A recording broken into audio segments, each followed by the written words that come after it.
Let's talk about the World War III news. מטילים מצור מוחלט על העיר עזה.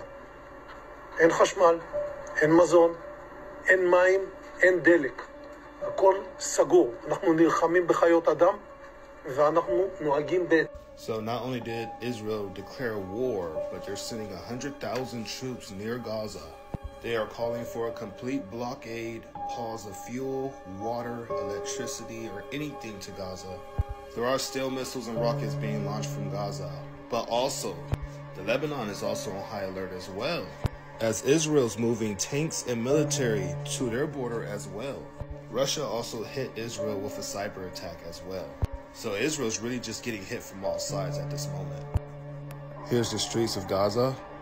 Things are just in chaos. Here's some more hits. Here's some more attacks on Gaza. You can just see how massive these attacks are.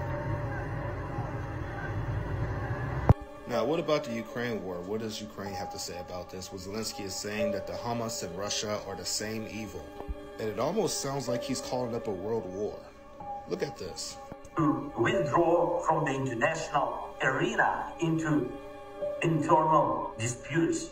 This is not the time to isolate ourselves. This is not the time to remain silent or pretend that terror on one continent does not affect global affairs. Everyone can help prevent the chasm between the war and peace from widening. Europe should be active. The United States should be active. China, India, Arab states should feel how much can collapse if they allow terrorists to achieve their goals.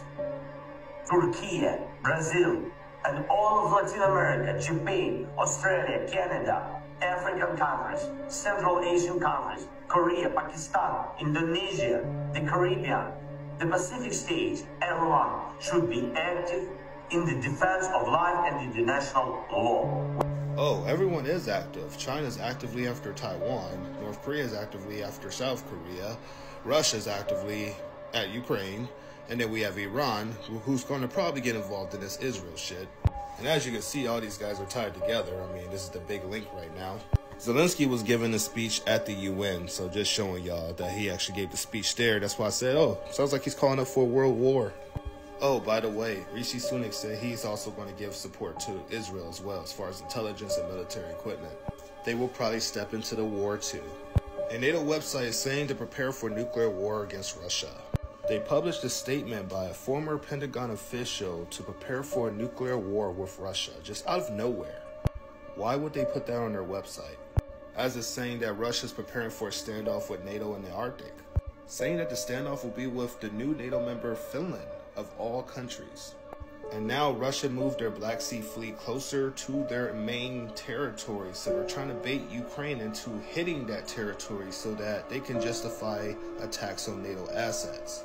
Considering that Ukraine is using the French Scout missiles to hit those targets, or the Storm Shadow missiles from the UK. So this would justify a full-blown war between NATO and Russia. Taiwan is preparing for a very hard battle with China, saying they're preparing their people for asymmetric fight and urban warfare. Oh, I meant to tell you guys, the Russian hackers actually declared war on Israel. Welcome to World War III.